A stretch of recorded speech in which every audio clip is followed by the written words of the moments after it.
Let's all stand, bow our heads, and feel the presence of the Lord. Angel of God, my guardian dear,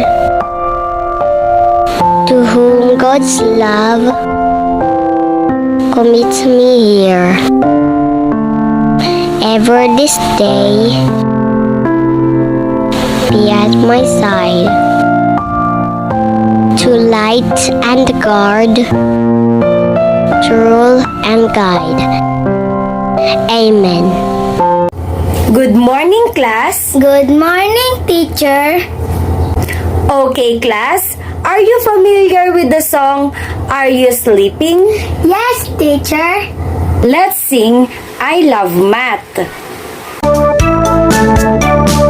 M-A-T-H, M-A-T-H, I love math, I love math.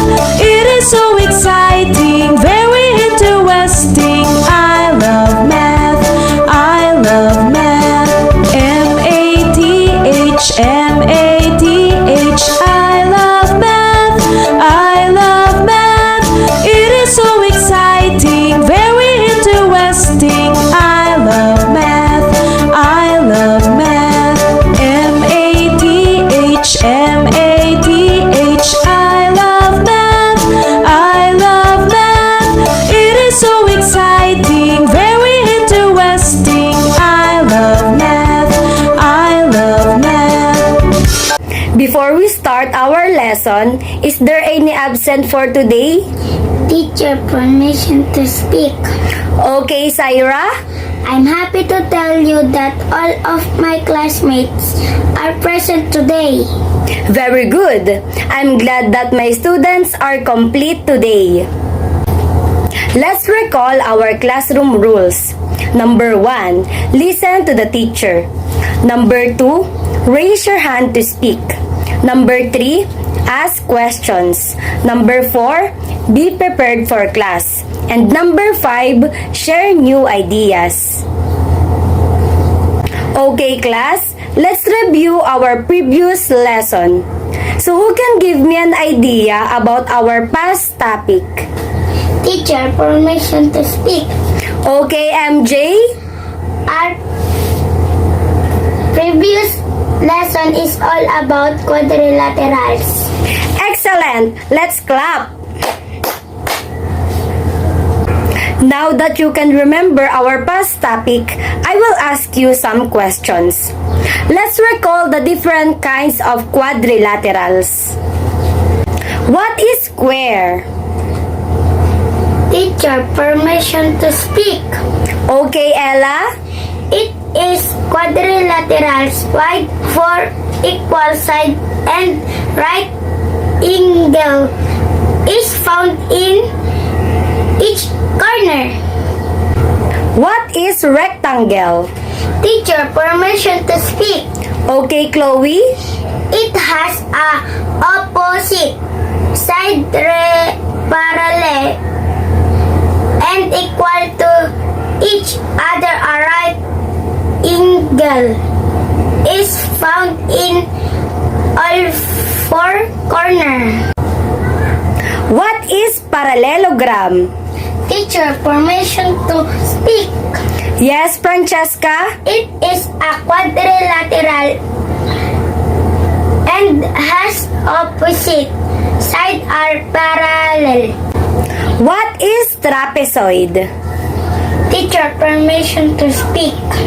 Yes, Syra? It is a quadrilateral that has only one pair of opposite sides are parallel. What is rhombus? Teacher, permission to speak.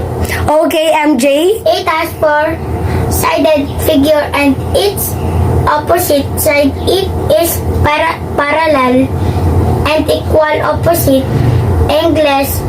Angles have the same measure. Let's give them a round of applause. All of my students are very good because you've learned a lot from our previous lesson. Okay, class, let's play a game. the play called Missing You. Here are the mechanics. Students must raise their hand if they know the answer. Students use pass if they don't know the answer. Students must perform the game. Okay, let's begin. Letter A, 35, 40, 60. What are the missing number? 45, 50, 55. Letter B, 10, 30, 60. What are the missing number? 20, 40, and 50. Letter C, 1, 3, 6. What are the missing number? 2, 4, 5. Very good. All of the students answered correctly. I have a rumbled letters and you will arrange it properly. The first, Add. the second, Even. the third, Multiples. and the last. Factors. Very good. Let's clap. Before we start our lesson, can you guess our topic for today? Teacher, permission to speak. Okay, Ella. I thank you. Your topic for today is all about completing patterns. Very well said, Ella. Our topic for today is all about completing patterns. Are you familiar with the pattern? Yes, teacher. Look at the example. This is the pattern you can make. Think of a number and its multiples to see how the pattern would look like. I want you to group yourselves into 4. All of the members should participate. Okay? Please be quiet. And now, all of the students will answer in the front. Very good. All of your answers are correct. Can you explain your activity? Yes, teacher. Okay, proceed. Answer. Group 1. Answer. 25, 30, 35, 40, 45, 50. Group 2. Answer. Answer. 10, 12, 14, 16, 18, 20. Group 3. Answer. 9, 11, 13, 15, 17, 19. Group 4. Answer. 15, 18, 21, 24, 27, 30. Excellent. Let's give them a round of applause. Before we go to our discussion, here are the objectives. At the end of the lesson, the students are expected to identify the patterns, participate the class discussion, perform the sequence of numbers, and find the missing terms. So now let's go to our class discussion. The pattern shows a sequence of even numbers. We can see that the numbers increase by 2. The pattern, on the other hand, shows a sequence of odd numbers, except there is an always extra 1. A sequence is a set of numbers which follow each other in a particular order. A missing term in a sequence of numbers is found by the rule on finding the terms of the sequences. However, when the rule is not given, the terms of the sequence may be found by following steps. Number 1, get the difference between the terms is next to each other in the sequence. Number 2, if this number sequence is increasing in value, add the difference to a number in the sequence in order to get the missing terms in the sequence. Number 3, if the sequence is decreasing, in order, subtract the difference from the number in the sequence to get the missing term. Okay, I have a few questions for you. How do you use the pattern of even and odd numbers? Teacher, permission to speak. Okay, MJ.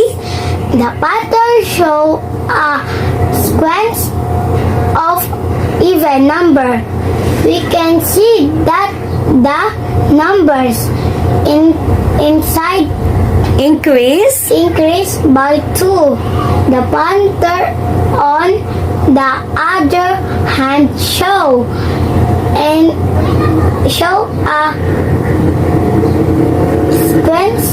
sequence of odd number.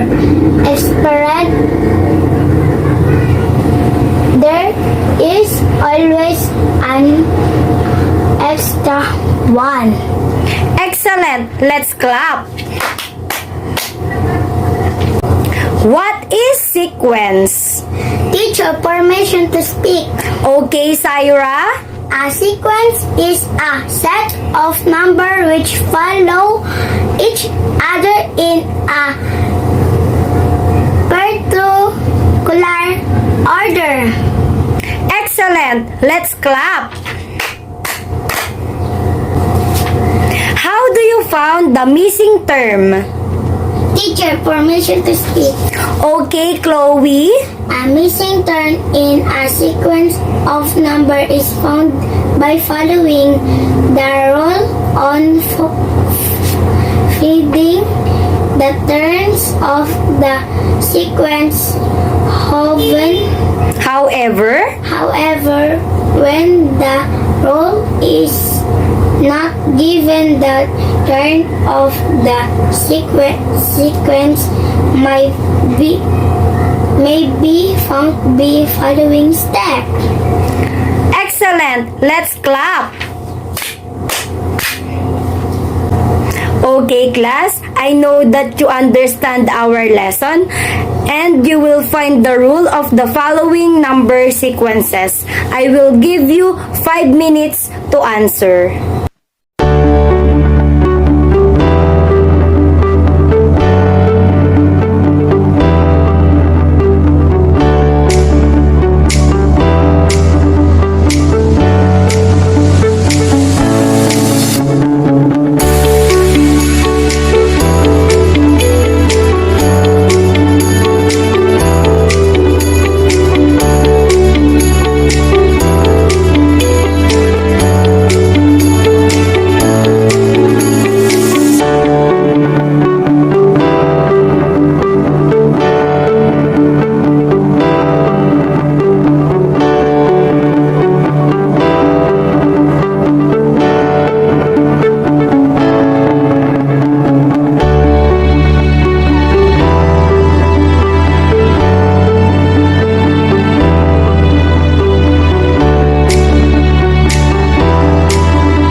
answer to the prompt and I will check it later. Are there any questions? None, teacher. Okay, let's have a recap. What is completing patterns? Teacher, permission to speak. Yes, Ella? Completing pattern is a pattern or sequence in a series of number. This pattern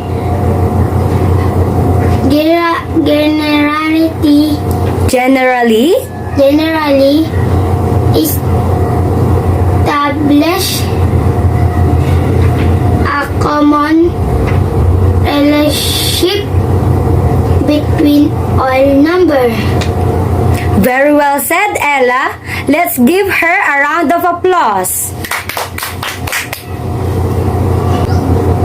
How do you use the rule on finding the terms of the sequences?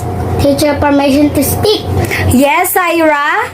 Get the difference between the term is next to each other in the sequence if the number sequence in increasing in volume a different to a number in the sequence in order to get the missing sequence if the sequence is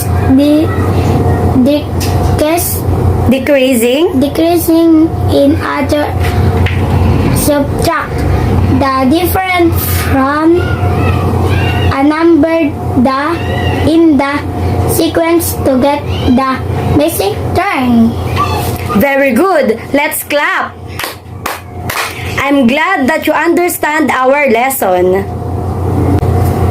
For your activity, describe each number pattern and write the 3 terms. And this is connected to our lesson. Copy your assignment and write it in your notebook.